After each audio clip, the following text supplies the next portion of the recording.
Legal. Pessoal, hoje nós temos o prazer de receber Joana dos Santos, né? Ela aceitou gentilmente compartilhar as pesquisas dela com o nosso programa. Ela está abrindo o ciclo de seminários do segundo período acadêmico do INPE. Eu vou só falar rapidamente, né, a trajetória da professora. Ela é professora assistente no Departamento de Ciência de Computação no University of Notre Dame, nos Estados Unidos. Ela tem mestrado e doutorado em Rochester Institute of Technology, em doutorado em Computing e Information Sciences e um mestrado em Software Engineering. Ela tem bacharel de Engenharia em Engenharia de Computação pela Universidade Federal do Sergipe e ela recebeu pelo artigo dela sobre Understanding Software Vulnerabilities Related to Architectural Security Tactics and Empirical Investigation of Chromium, PHP and Thunderbird. Ela recebeu isso na Conferência Internacional da Arquitetura de Software de I3E em 2017. Mais uma vez, Joana, agradeço. A palavra é sua. Muito obrigada pela apresentação. Eu vou compartilhar minha tela aqui, um segundo. Só um segundo aqui. Onde é que está o... Achei. Que eu não estou compartilhando a tela errada, porque senão... Exato. Meu artigo aqui, que o deadline é hoje, aí tem um artigo aqui aberto. Não tem jeito, né? Pois é. Vamos lá. Bom, então, boa tarde a todos, né? Muito obrigada pela introdução. Eu me chamo Joana, sou atualmente professora aqui na Universidade de Notre Dame, que fica nos Estados Unidos, fica no estado da Indiana, centro-oeste dos Estados Unidos, né? Então, para quem não me conhece, uma breve introdução. Na verdade, o VG já deu uma excelente introdução sobre mim, então não vou gastar muito tempo aqui, né? Eu sou Joana, eu me formei ano passado no doutorado em computação, em ciências da informação pelo RIT, né? Então, me formei em junho, defini em junho, me formei e comecei a vida acadêmica aqui como professora agosto passado, né? No fall daqui da universidade. Então, estou há mais ou menos em torno de um ano como professora assistente aqui na University of Notre Dame. É uma universidade privada, fica na centro-oeste, e atualmente eu tenho 2 alunos de doutorado sob minha orientação. Eles fazem parte do laboratório que eu lidero, que é o Security and Software Engineering Research Lab. Tenho 2 alunos agora e tenho mais uma aluna entrando comigo em agosto. Tá? E antes disso, como já foi dito, eu fiz meu bacharelado em Engenharia de Computação na Federal de Sergipe, né, no nordeste do Brasil. Então, minhas principais áreas de pesquisa são na área de engenharia de software e segurança de software. Então, de um modo geral, a minha pesquisa é voltada em fazer com que os sistemas de software eles sejam desenvolvidos de maneira mais segura. Esse é meu objetivo geral. Eu quero que os sistemas de software eles sejam liberados ao mercado de uma maneira que eles sejam seguros. Então, antes, ao invés de ter uma abordagem reativa a falhas de segurança, ao invés de você liberar o produto para o mercado e corrigir depois, a minha ideia é fazer com que os desenvolvedores cada vez mais corrijam essas falhas antes delas serem liberadas para os usuários. Então, antes de eu falar um pouco, uma visão geral sobre minha pesquisa, né, eu queria, primeiramente, definir alguma terminologia básica aqui para que todo mundo possa entender a pesquisa. Tá?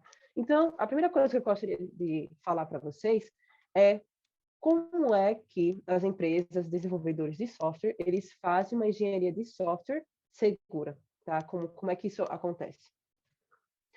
Então, antes de começar, vou dar uma breve motivação. Provavelmente em 2014 vocês devem ter ouvido falar do Heartbleed, que foi uma vulnerabilidade que ocorreu no OpenSSL, que é uma biblioteca criptográfica altamente utilizada, e devido a um buffer overflow, devido a um bug nesse código-fonte, hackers poderiam roubar dados do servidor. Tá? Então, isso aconteceu em 2014, e de lá para cá a gente sempre vê nas notícias, volta e meia, alguma falha de segurança. Então, por exemplo, em 2017, aqui nos Estados Unidos, teve uma falha de segurança gravíssima que acabou vazando dados de milhões de americanos, como, por exemplo, o equivalente ao SSN, né, que é o equivalente ao CPF aqui nos Estados Unidos, nome, endereço, telefone. E nesse mesmo ano também, vocês também devem ter ouvido falar do WannaCry, que foi um ataque de ransomware que aconteceu ao redor do mundo, não somente aqui nos Estados Unidos, mas no mundo todo. Tá? E o que é que esses ataques eles têm em comum? Como é que esses hackers eles conseguiram acesso a esses sistemas? Isso aconteceu devido a falhas de segurança no software, no código-fonte. O que é que isso quer dizer? Foram ataques que foram feitos porque os desenvolvedores, quando eles fizeram a implementação daquele software, tinham algum erro aqui e ali, e fez com que esses errinhos fossem possíveis que um atacante conseguisse invadir esses sistemas de software. Tá? Então, cada vez mais, né, a segurança de software, segurança é um atributo de qualidade que tem sido cada vez mais esperado e não mais algo que as empresas podem deixar para lá e depois corrigir essas falhas à medida que elas acontecem. Né? Antigamente, você liberava seu produto para o mercado e o que acontecesse, você ia lá e consertava. Mas agora, cada vez mais, a gente espera, como consumidor, que a segurança de software seja resolvida logo do início. Tá? Então, e aí é onde entra o primeiro conceito que eu gostaria de explicar, que é Secure by Design, que é seguro por projeto. O que é que significa ter um software que é Secure by Design? Então, um software que é Secure by Design, ele significa que você tem um software, um sistema de software, e tem algumas funcionalidades. Né? Então, por exemplo, se eu estou desenvolvendo uma aplicação bancária, algumas funcionalidades vão ser eu quero que o usuário seja capaz de verificar o seu saldo bancário, faça uma transferência de uma conta A para uma conta B, e por aí vai, faça empréstimo, etc. Isso são as funcionalidades do software. O que é que o software deve fazer e que vai fornecer essas funcionalidades ao seu usuário final. Mas, além disso, nós temos também alguns objetivos de segurança. Né? Então, confidencialidade. Eu quero garantir que um usuário A não seja capaz de ver o saldo bancário de um usuário B se eles não têm acesso. Então, confidencialidade, integridade, você garantir que os dados dos seus sistemas não vão ser manipulados por ninguém. Disponibilidade, ou seja, que seu sistema vai estar sempre disponível para ser usado. Não repudiação, que é um objetivo de que qualquer coisa que acontece no software, você tem um relatório, então você sabe quem fez cada atividade no sistema. E se algo der errado lá na frente, você sabe exatamente quem fez aquilo, o que é que desencadeou aquela sequência de ações maliciosas. E autenticidade, que é verificar quem é que está usando o seu sistema ao longo do tempo. Né? Então, esses são os objetivos que são de segurança. Então, dadas as funcionalidades do software, o que é que o software deve fazer, e objetivos de segurança, então, arquitetos de software vão tomar diversas decisões de projeto, de modo que esses requisitos eles sejam satisfeitos. Tá? Então, isso é o que a gente chama de Secure by Design. Então, é você considerar esses requisitos de segurança, esses objetivos de segurança, logo no início do software, durante a sua incepção. Então, essa é a ideia do Secure by Design. É que a segurança não vai ser mais algo que você vai deixar para o fim do desenvolvimento, na fase de teste ou de implantação, mas logo do início, de requisito, projeto, implementação, teste, por aí vai. Tá? Então, aí entra o conceito de software security. Então, o que é segurança de software? Como é que a gente pode definir isso? A ideia da segurança de software é que você vai projetar um sistema de software que vai continuar funcionando, mesmo que um atacante tente invadir. Então, mesmo que atualmente exista alguém tentando invadir aquele sistema vai ser capaz de ser resiliente o suficiente de continuar funcionando de maneira correta. Então, essa é a ideia da software security. Como é que a gente pode pegar um sistema de software e atingir esse objetivo de torná-lo resiliente contra esses ataques. Tá? Então, na vida real, nós usamos algumas técnicas, digamos assim, algumas estratégias para nos proteger ou proteger o nosso patrimônio. Então, por exemplo, se eu tenho uma casa, tá? Quais são as estratégias que eu uso para proteger a minha casa? Eu vou botar um cadeado, né? Porque eu quero evitar que alguém entre pela porta da minha frente, né? Pela porta da frente da casa.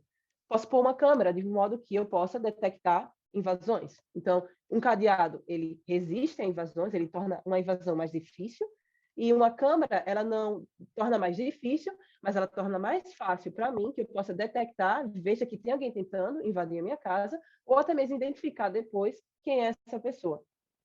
Outra estratégia que a gente pode usar também é ligar para a polícia. A partir do momento que você detecta que tem alguém tentando invadir a sua casa, você vai ligar para um sistema de polícia, segurança, o que for, né? Então, seria uma reação.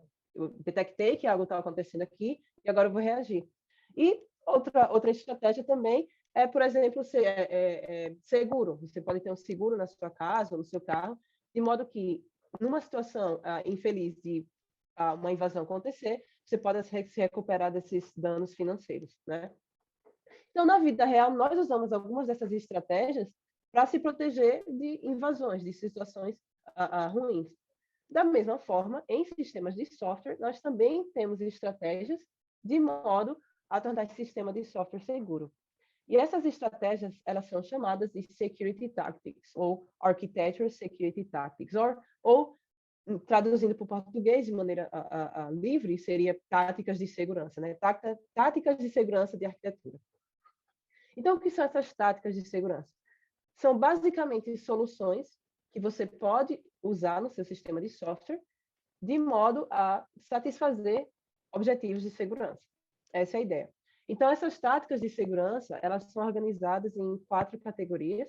A primeira delas é detecção de ataques. Então, um exemplo de tática de segurança é você colocar um checksum na sua mensagem, de modo que você recebe aquela mensagem e você compara se ela foi adulterada ou não, vai através de verificar se o checksum ele match com o checksum da mensagem que você acabou de receber, por exemplo. Então, tem estratégias para você detectar ataques, existem estratégias de modo a resistir a ataques, e uma estratégia muito comum, vocês já devem ter ouvido falar, é a autenticação de usuários, que é verificar a identidade de quem está usando o seu sistema. Você também tem táticas de segurança para reagir a ataques, como, por exemplo, revocar o acesso. Então, a partir do momento que você detecta que alguém está fazendo uma ação maliciosa, você vai revogar aquele acesso, você vai impedir aquele acesso. Então, uma reação em tempo real. Ou até mesmo se recompor de um ataque, por exemplo, usando logs, seriam o audit trails, tá? Então, isso aí são soluções comuns, reusáveis, que você pode usar no seu sistema de software, de modo a satisfazer esses requisitos de segurança, certo? Mas, da mesma forma que na vida real algumas coisas podem dar errado, em sistemas de software também. Então, por exemplo, eu posso muito bem sair da minha casa, esqueci de trancar o cadeado, agora a minha casa está vulnerável a ataques de maneira muito mais fácil. Da mesma forma, se eu tenho uma câmera, essa câmera pode parar de funcionar, talvez a bateria parou de funcionar, um cabo foi cortado, e com isso a câmera parou de funcionar e agora eu não tenho mais o meu mecanismo de verificar se tem alguém tentando invadir a minha casa ou não. Da mesma forma, coisas podem dar errado em sistema de software. E aí é onde entra as falhas de segurança. Então, um exemplo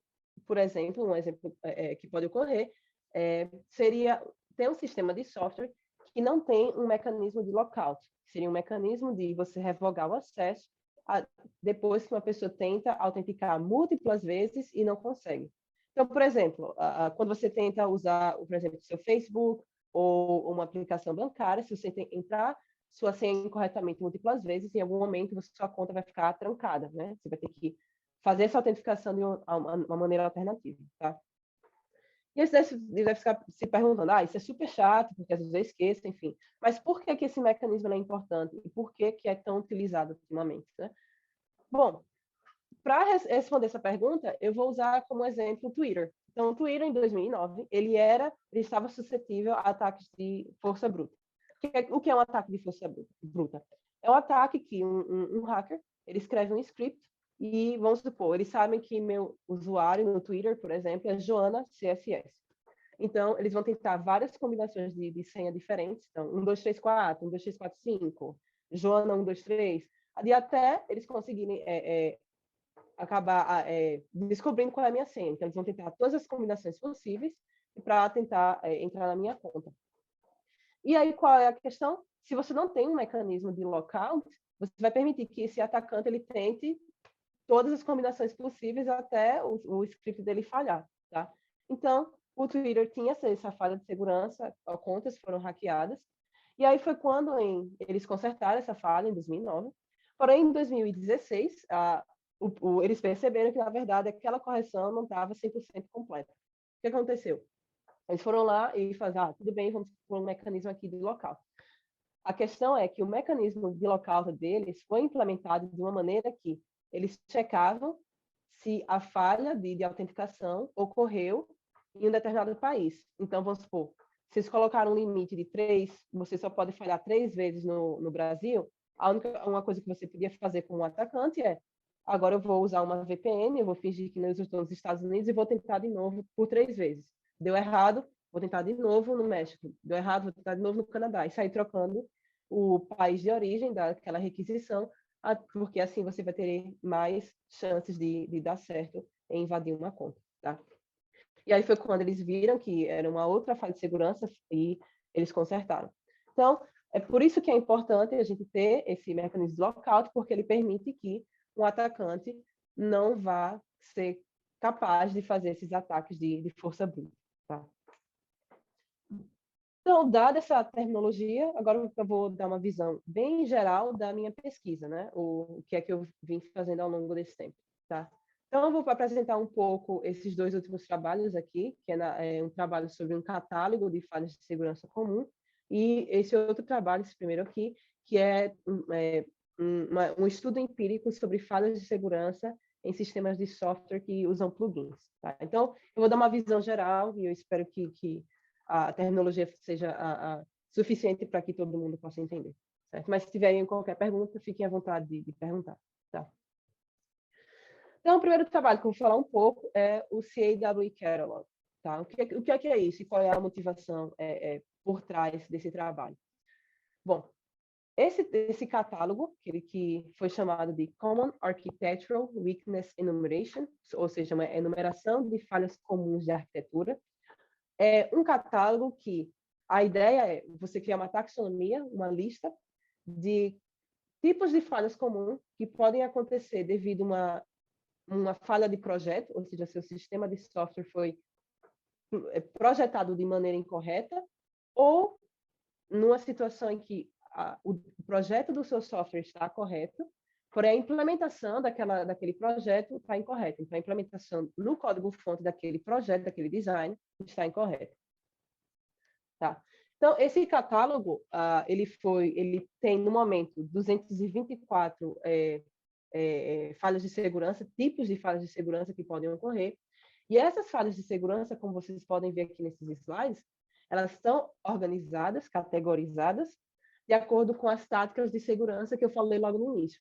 Então, vamos supor, se eu tenho um sistema de software que tem autenticação, quais são as formas que eu posso implementar essa autenticação de maneira incorreta? Então, por exemplo, eu já acabei de dar um exemplo, implementar o lockout, o seu mecanismo de trava, usando o IP. Se você fizer isso associado a um IP, é uma falha que pode ocorrer, porque um atacante pode fingir que está em outro IP e acabar bypassando essa implementação. Tá?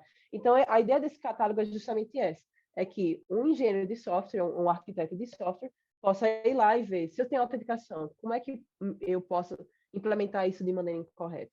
Tá? E esses tipos de falhas, essas weaknesses, essas falhas, elas estão organizadas em 3 categorias, né? São as falhas de omissão, falhas de comissão e falhas de realização. Qual é a diferença entre essas 3 categorias? A primeira categoria, que é a falha de omissão, são basicamente falhas que são causadas porque você não está usando uma tática de segurança que você deveria, tá? Então, um exemplo disso é você, por exemplo, armazenar credenciais, credentials, por exemplo, umas senhas, em um arquivo, e esse arquivo não ter encriptação, não ser encriptado. O que acontece? Se um atacante ter acesso a esse arquivo, como essas senhas não estão encriptadas, o atacante vai ter acesso completo e saber que, por exemplo, o usuário 1 tem a senha 1, 2, 3, 4, 5.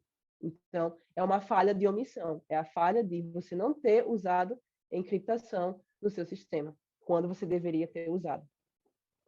As falhas de comissão, elas são falhas causadas por falhas de projeto. Então, você tentou usar uma tática de segurança, mas a forma que você aplicou essa tática de segurança no seu sistema está incorreta.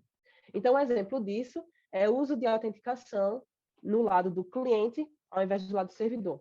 Então, por exemplo, quando a gente tem uma aplicação web, a aplicação web ela vai ter código-fonte no lado do servidor, por exemplo, se o back-end estiver implementado em Python, Java, C, o que for, então você tem um código no back-end, e você tem um código no front-end, que normalmente é JavaScript, né?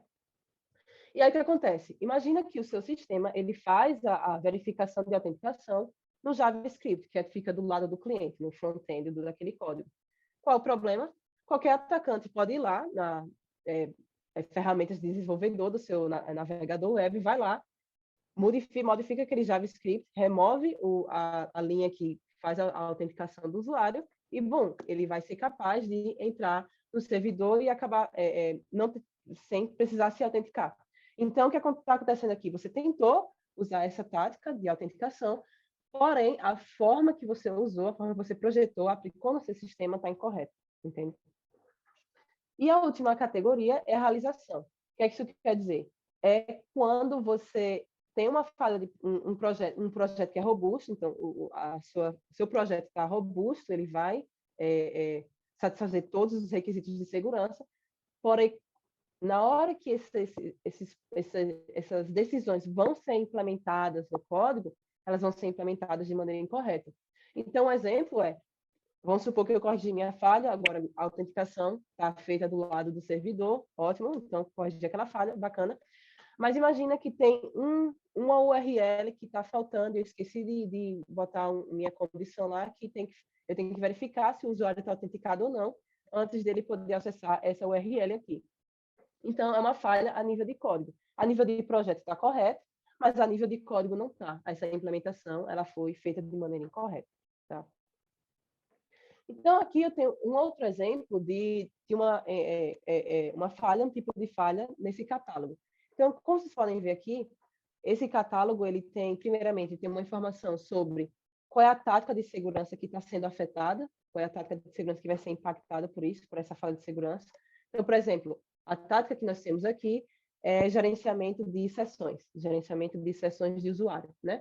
Que é uma tática de segurança normalmente utilizada para você saber quem é que está usando o sistema, qual é o usuário usando o sistema, por quanto tempo essa pessoa está ali usando e quais são as ações que ela fez, ele ou ela fez durante esse uso.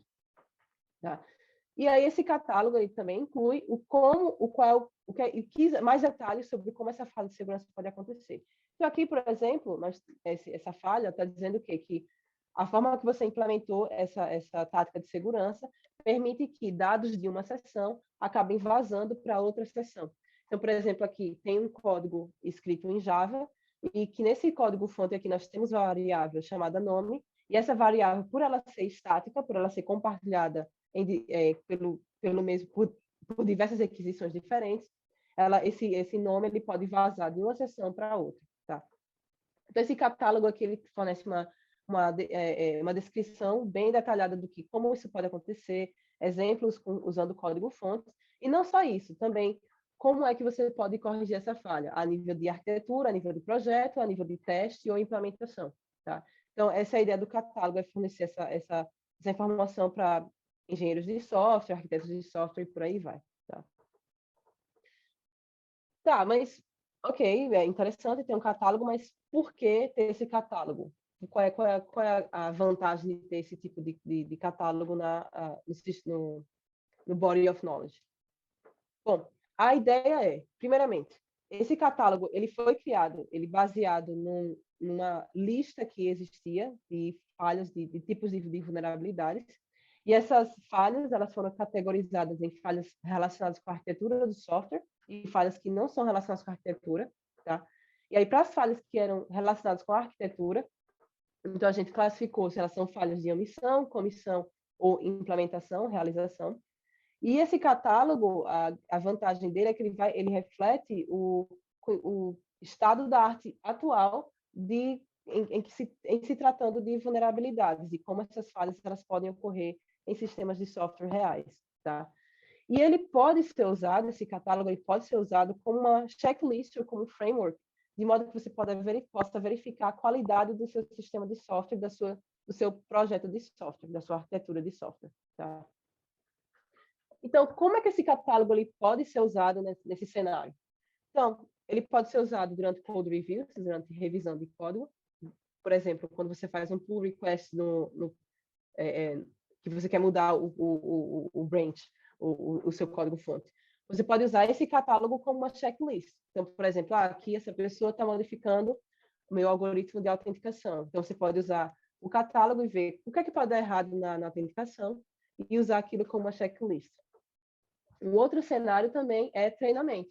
Você pode ter uma equipe na sua empresa somente dedicada em achar falhas de segurança, então você pode usar esse catálogo como uma forma de treinamento dessas falhas. Tá?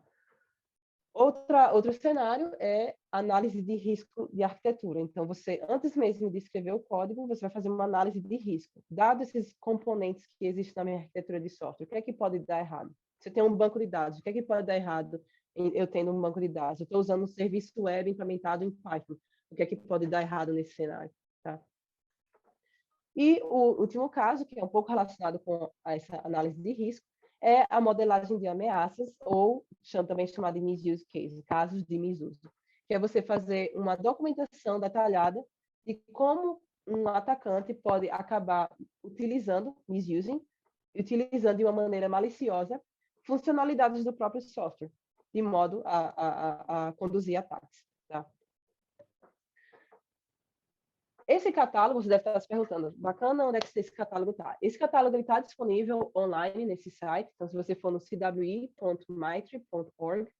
se você for no CWI com ID número 1008, você vai ter acesso a total esse catálogo, todas as falhas de segurança que nós coletamos e as táticas de segurança também, tá? E cada detalhe sobre cada falha. Bom, então eu dei uma breve, uma visão bem geral desse primeiro trabalho, que é criar um catálogo de falhas de segurança relacionado com o projeto do software. Agora eu vou falar sobre um outro trabalho meu, que é uma investigação empírica de como essas falhas de segurança elas podem ocorrer em sistemas reais, especificamente sistemas que têm plugins, ou seja, sistemas que são extensíveis e permitem que você possa adicionar plugins de modo a aumentar as funcionalidades daquele software. E qual é a motivação de ter esse tipo de trabalho? A motivação é bem simples. O catálogo, ele simplesmente fala o que pode acontecer. Não necessariamente quais são as falhas que acontecem mais frequentemente. Então, a ideia de você fazer um estudo desse caso, desse tipo, é justamente ter uma compreensão melhor de como essas falhas elas podem acontecer na vida real. Tá? Então, antes de eu falar um pouco sobre esse trabalho, eu queria primeiramente falar um pouco da terminologia. Então, o que é uma plug-and-play architecture, uma plugin-based architecture, uma arquitetura baseada em plugin? É uma arquitetura em que você tem um software e esse software é dividido em duas partes. O core, o núcleo daquele software, e plugins. Então, a ideia é, você vai ter o seu sistema e você vai fornecer uma API que permite que plugins vão usar essa API para acessar recursos do seu software e estender as funcionalidades. Então, esse tipo de arquitetura é altamente utilizado, por exemplo, em carros. Você tem carros atualmente que estão ficando cada vez mais smart, né? Você pode plugar na porta do carro e verificar, por exemplo, fazer um diagnóstico do que está errado no carro. Ou, por exemplo, navegadores web. Você pode instalar extensões, plugins, para fornecer outras funcionalidades que o navegador não tem.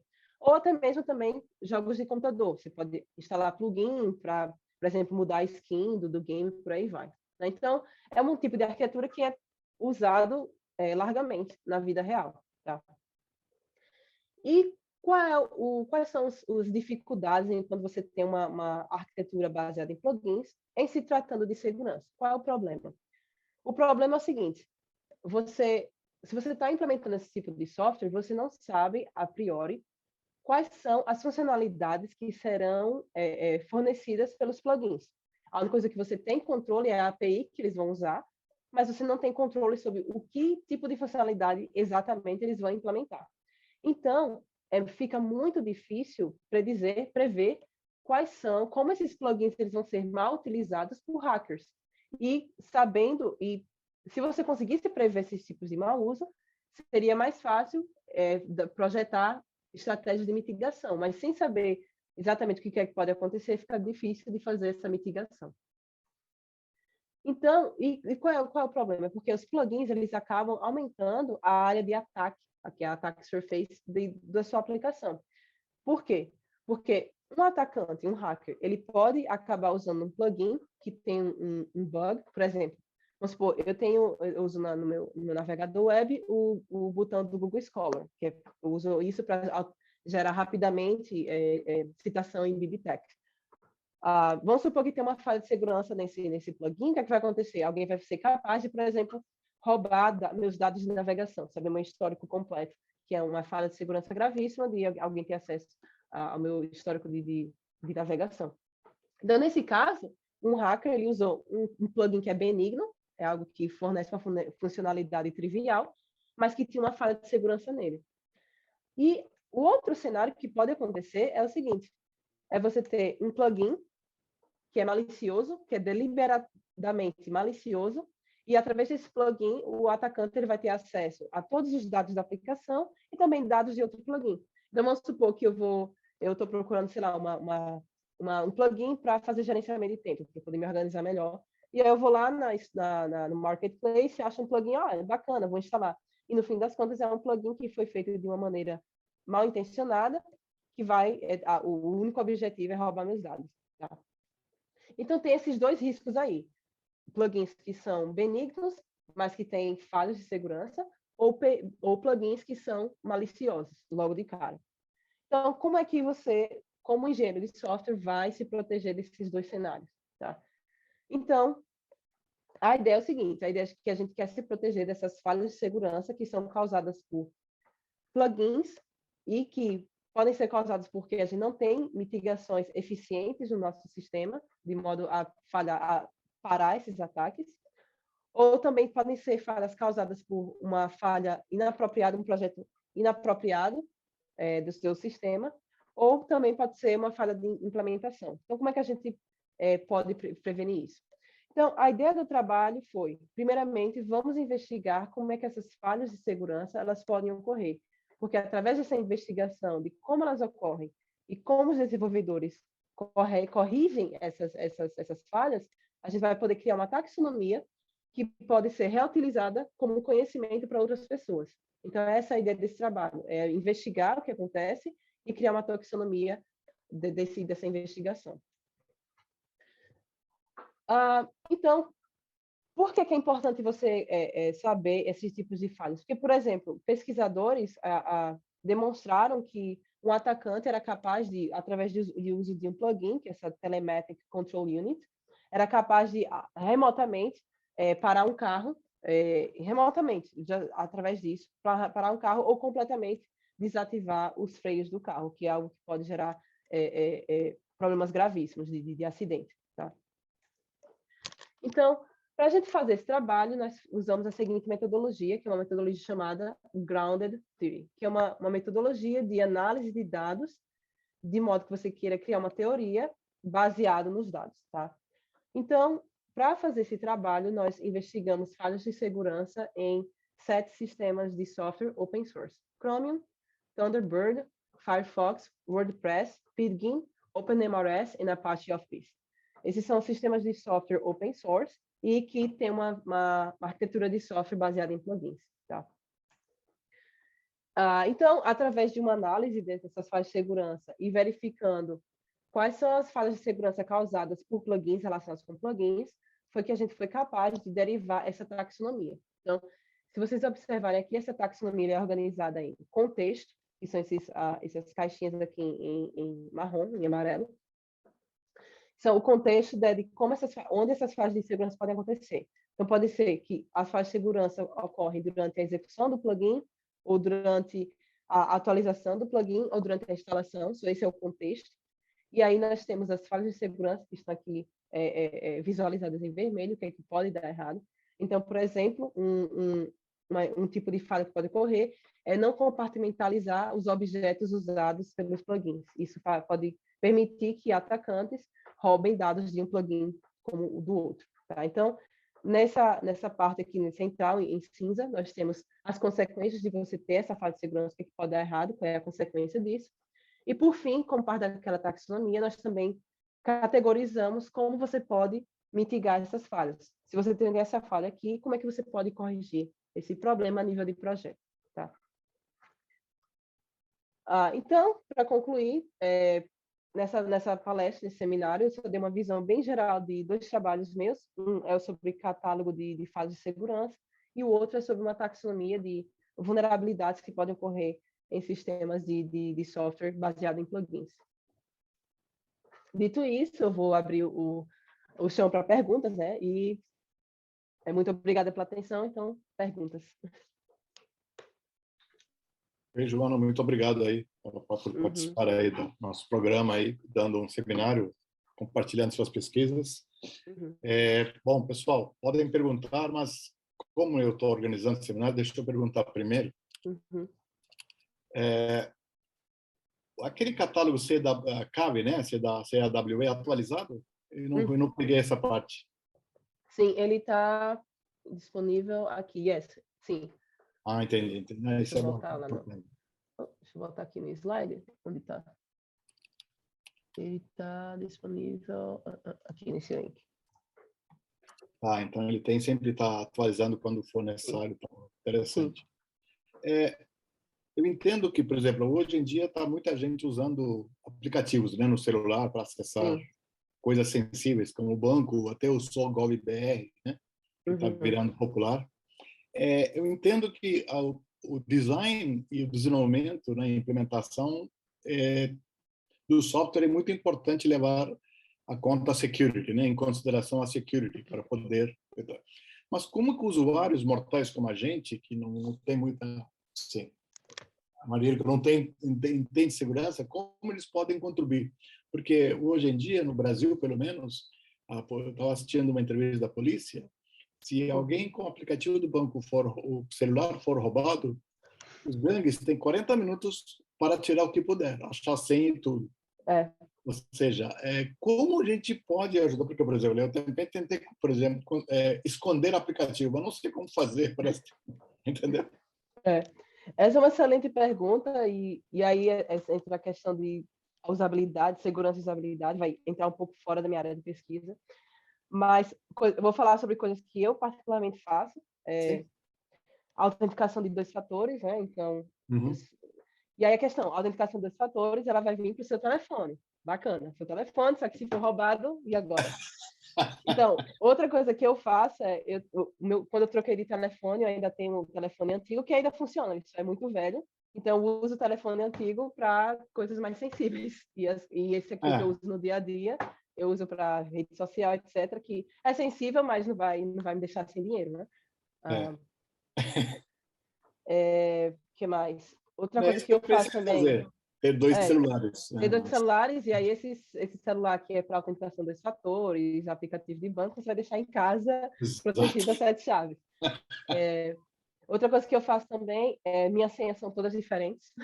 Então, o que é complicado também, porque aí entra a questão da usabilidade, porque às vezes eu confundo qual é a senha desse e a senha desse, mas pelo menos está mais seguro. Então, porque o que acontecer? Se alguém roubar a senha, vamos supor, que eu uso no meu banco, não vai conseguir ter acesso a outro banco, ou meu Facebook, por aí vai. Então, sempre minhas senhas são todas diferentes.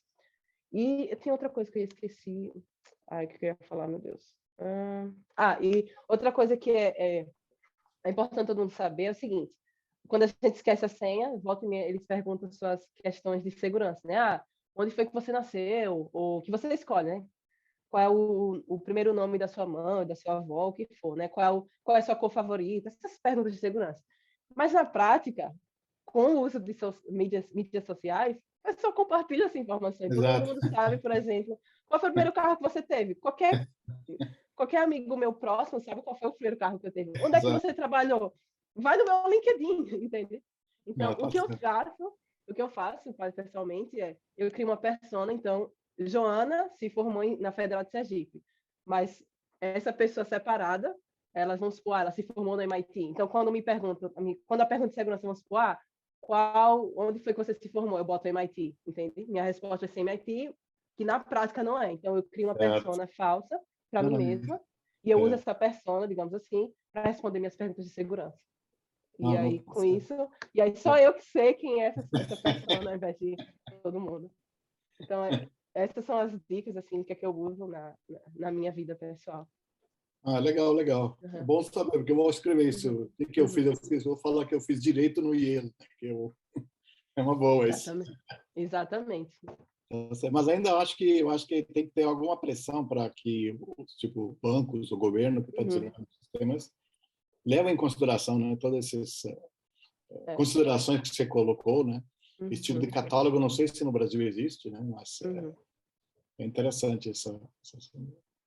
Okay. O Luan, né? Pode fazer a sua pergunta, por favor. Deixa eu ver o chat. Alô, consegue me ouvir? Sim. Sim. Olá, Joana, obrigado pela palestra, muito legal o seminário. Eu tenho duas perguntas. Uma é sobre você falou que você fez um teste com alguns open sources, né? Que era o Chrome, o Thunderbird. Eu queria saber quais são os resultados que você encontrou a partir disso, se você podia compartilhar. E a segunda pergunta é em relação aos cookies, né? Porque eu sou um usuário mortal também, então e hoje em dia a gente está compartilhando muitos cookies e é perigoso, não é? Eu queria saber de vocês sobre isso. Certo. Vou responder a primeira parte, que é a questão do Chrome e Thunderbird, e depois eu respondo a segunda parte, que é a parte do cookie. Então, com relação ao Chrome, Thunderbird, Firefox, então, usando esse sistema, esse estudo de caso, né, foi quando essa taxonomia ela foi criada. Então, se você olhar o nosso artigo publicado no FSI, esse site FSI, então vai ter lá explicado tudo certinho quais são as falhas que podem ocorrer. Uma coisa que eu gostaria de até falar, bem rapidamente, é que, apesar do Firefox e o Chrome eles serem dois navegadores web, a forma com que eles lidam com plugins é até um pouco diferente. Pelo menos antigamente, não sei se atualmente o Firefox ele já fez algumas mudanças. Então, no Chrome, por exemplo, eles usam sandboxing. Então, um plugin, quando ele executa, ele não executa com o mesmo nível de privilégio que o navegador. Então, eles executam um código que eles chamam de sandbox. Então, você só tem acesso a X e não tem acesso a Y. Então, é como se fosse uma caixa travada. Firefox, não. Se você instala uma extensão, vai ter o mesmo nível de permissão como o Firefox em si. Então, isso torna mais perigoso, porque se o plugin for malicioso, ele vai ter acesso a tudo. Outra coisa também, o Chrome, por exemplo, ele separa esses plugins em diferentes processos. Quando você separa em processos diferentes, a área de memória vai estar numa área diferente. Então, isso permite que, se existe um buffer overflow, alguma coisa do tipo, a área de memória está separada, reduz a chance do ataque ser bem sucedido. Firefox não, está tudo junto do mesmo processo, tudo junto misturado, né? Agora, a questão é, bacana, vamos então deixar tudo em sandboxing, separado, processo separado, por aí vai. Mas aí entra a questão que é consumo de memória, e você vai ter que fazer essa inter-process communication, essa comunicação de um processo ao outro, então deixa o sistema mais lento. Então, não é tão trivial assim, então, para deixar tudo seguro, eu vou usar tudo que eu preciso e eu vou criar um tanque, mas na prática não é só isso, tem outras questões também de qualidade que não é só segurança, usabilidade, memória, etc., performance, por aí vai. Tá? Então, são duas, só para contrastar um pouco o que a gente achou. Essa foi a sua primeira pergunta. E a sua segunda pergunta é sobre cookies. Bom, e aí agora vai entrar um pouco na parte de privacidade, não tanto de segurança. A questão do cookie, pelo que eu sei, é porque os cookies eles estão sendo usados para rastrear você. Então, quando você entra no navegador web, eles colocam um cookie lá, de modo que eles sabem, esse cookie aqui é para essa pessoa que estava nesse local. Quando você abre, não, você sabe, essa mesma pessoa está, I don't know, não sei, acessou o nosso site e agora está procurando 1 quilo de arroz. Amanhã está procurando 1 quilo de feijão, talvez essa pessoa... E aí, vou usar esse cookie, essa informação, para compartilhar. Tem alguém em Sergipe procurando, querendo comprar arroz, feijão, por aí vai, né? Então, seria mais uma questão de privacidade do que necessariamente segurança. E aí, fica difícil até eu responder, porque a minha abordagem tem sido, eu recuso o máximo que eu posso, mas, assim, não sei se os sites eles vão respeitar isso ou não. Eu sei que na Europa, por eles têm a Lei de Proteção Geral de Dados, né? Eles têm que respeitar isso, mas aqui nos Estados Unidos não tem regulamentação. Então, eu sei que, na prática, Amazon, Facebook, Google, eles sabem tudo sobre mim. Sabem quando eu acordo, onde eu estou. É a vida. Infelizmente. Tá bom. Obrigado, Joana. Nada. Exagerando um pouco, claro, mas Não, mas com certeza eles têm. Lourenço, por favor. Opa, pessoal, boa tarde, Joana, tudo bem? Tudo. Então, eu fiquei bem curioso, assim, né, com relação à tua pesquisa, e me surgiram aqui dois questionamentos, assim, na verdade, uma dúvida e um questionamento. Eu sou desenvolvedor web também, né, minha especialidade é trabalhar eu faço mestrado aí na CAP, mas eu trabalho, assim, via de regra, eu trabalho mais com desenvolvimento para web, e quase sempre a gente escolhe uma linguagem de preferência, que é aquela que você domina mais e tal, né? Uhum. Eu vi que você falou sobre esse catálogo, e eu não sei se você conseguiria, mas a partir dos resultados, né, para vocês montarem esse catálogo, teve uma linguagem específica que a gente pode falar que ranqueou, assim, que liderou o ranking de repente, de falhas, né, alguma coisa nesse sentido? Essa é uma pergunta. Na verdade, a outra também é uma pergunta. E a outra é o seguinte: hoje em dia é possível desenvolver um sistema blindado, seja ele web ou não, um desktop assim blindado, que eu digo? São essas duas perguntas. Assim. Porque o pessoal fala muito de sistema blindado, eu consigo desenvolver sistema blindado, cobram mais por isso, inclusive. Mas eu acho meio arriscado, né, falar de sistema blindado, né? Que são essas perguntas aí. Excelente perguntas. Eu vou responder a primeira, que é sobre linguagens, né? Bom, o que a gente viu, na verdade, é que certos tipos de falhas de segurança elas vão ser mais pervasivas ou somente existentes numa linguagem do que na outra.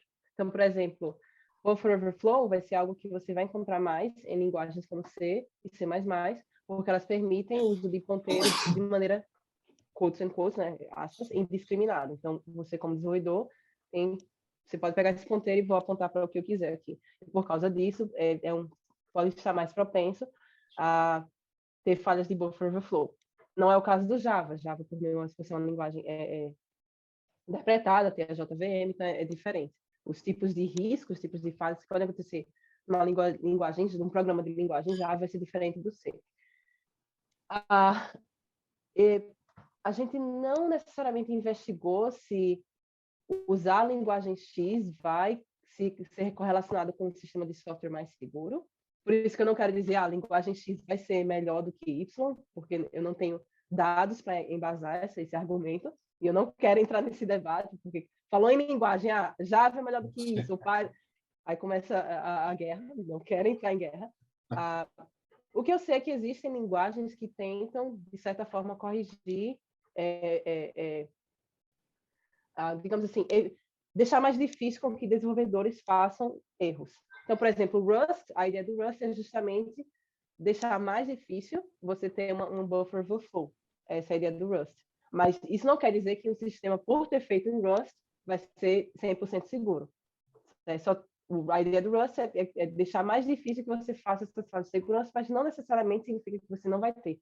Né? Por exemplo, o Kotlin. No Kotlin avisa, aqui você pode ter uma null pointer exception. No Java, isso não acontece. Mas não quer dizer que só porque você está usando o Kotlin, automaticamente você eliminou todos os seus null pointers exceptions do seu programa. Não é isso. Tá?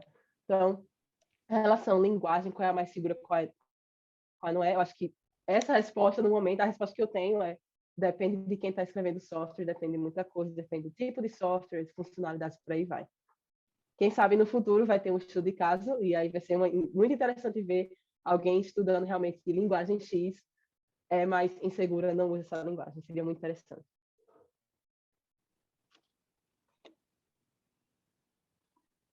Joana, outra coisa que eu estava pensando que... Desculpe, Lourenço, você tem mais uma pergunta? Eu ia perguntar, teve outra coisa que você perguntou também? Eu esqueci. A outra é com relação, assim, se você concorda com essa afirmação de que é possível hoje desenvolver sistema blindado. Ah, Isso. e deixa eu aproveitar e emendar mais uma coisinha, que é assim, você, assim, hoje em dia, eu imagino que tem aquele sistema Kali Linux, né, que é utilizado para aqueles testes de ataques, fazer testes de segurança nos sistemas e etc. E eu vejo que como que uma guerra, assim, porque, por exemplo, do mesmo modo que diversos usuários têm acesso a essa ferramenta, enquanto uns trabalham para corrigir essas falhas, né? Aí tem o Kali Linux, né? Uma ferramenta tão poderosa aí que pode ser usada para ficar nessa briga. Vai ficar tipo que uma briga de puxa de um lado e o outro na outra ponta, né? Eu não sei até que ponto isso aí. Mas assim, mas acho que é só essa questão mesmo, se é possível de fato sair sistema blindado, é somente um mito isso aí. Ah, a ideia do sistema blindado é linda na teoria, não sei o quão prática pode ser, porque é o que a gente sempre, o que eu sempre falo, quer deixar o software 100% seguro, não receba entrada de usuário nenhum, não escreva software. Basicamente isso. É extremamente difícil você escrever um software 100% seguro, porque é muito fácil ter um erro aqui ou ali e esse software ele ser hackeado.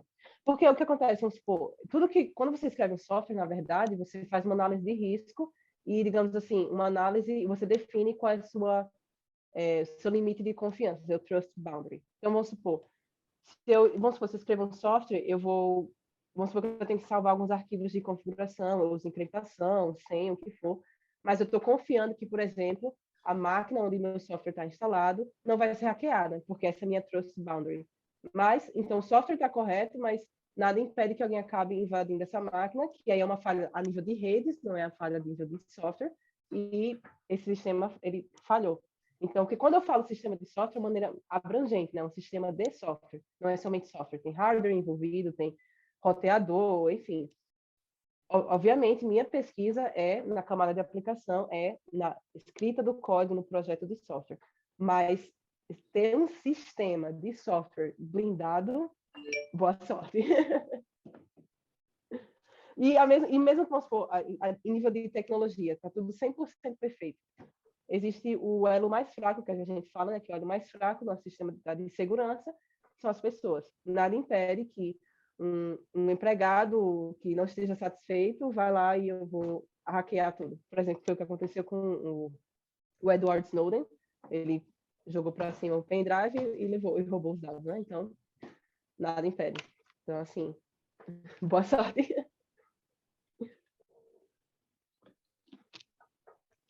Ok. Tem uma pergunta do Denis Eiras. Uhum. Ele está falando que, por exemplo, ele tem uma pergunta dele é sobre Chrome, por exemplo, né? O plugins que Chrome desenvolve, eu entendo que sim, mas ele está perguntando se passa por algum tipo de teste, né, no sentido de validar o código malicioso pela equipe que é responsável para manter os plugins num repositório antes de levar esse plugin lançado para repositório. Ou seja, eu acho que sim, né? Não sei. Boa pergunta. Se eu não me engano, mas eu não sei exatamente se o Chrome ele, ele faz uma verificação antes de você publicar aquele plugin na marketplace dele. Eu acho que a resposta é não. Eu acho que eles não teriam capacidade e recurso humano de avaliar um por um cada plugin antes de publicar. Eu acho que o que acontece, na verdade, é que você publica seu plugin e a partir do momento que vários usuários começam a reportar aquele plugin como malicioso, ou o que for, certo, aí o Chrome vai lá e derruba. Mas eu acho que esse tipo de verificação, eu acho que não acontece. Se não me falha a memória, eu acho que a Apple, ela faz esse tipo de análise para apps que são released na iOS, né, na Apple Store. Mas Chrome, eu acho que não. Eu acho que não. Vou até enfatizar, acho que não. Eu teria que realmente verificar com calma. Ou seja, passa por testes, mas não aqueles que deveriam, assim, bem aquele, porque custa caro também, né? Eu acho que sai caro também para manter este trabalho. Nesse sentido, eu acho que também custa muito caro. O que pode ser feito, né, na prática, é usar, por exemplo, ferramentas automatizadas de análise estática de código, dinâmica, etc., para testar esse plugin automaticamente, para ver se tem algum tipo de falha ali, mas é um problema que é não decidível, né, que é undecidable. Sim, sim. Então, você não tem 100% garantia que vai estar 100% seguro. Você só tem uma estimativa que essas ferramentas analisaram e disseram que está ok, mas nada garante que realmente está ok. É uma forma de digamos, escalonar o problema, mas se for para ter que fazer uma análise manual, acho que não seria muito custoso para ter gente disponível o tempo todo fazendo esse tipo de análise. Sim, sim. Outra solução é contratar equipe de desenvolvimento, contratar um hacker, né? Só que sai caro. Sim, sim. É aquela história. É aquela coisa, né? Eu acho que os desenvolvedores de plugin, eles vão testar o software eles mesmos, mas, por exemplo, se eu vou escrever um plugin, provavelmente eu vou escrever um plugin que funcione, não necessariamente eu vou ficar testando a segurança dele. Funciona, faz o que deve fazer, eu vou publicar, e quem quiser baixar, eu sempre coloco aquele avisozinho. Warning, disclaimer, né? Não tem nenhuma liability aqui, o software é fornecido as is e use, entendeu? Exatamente. Mas legal, legal. Foi muito boa a sua abordagem de pesquisa aí. Pessoal, tem mais alguma pergunta?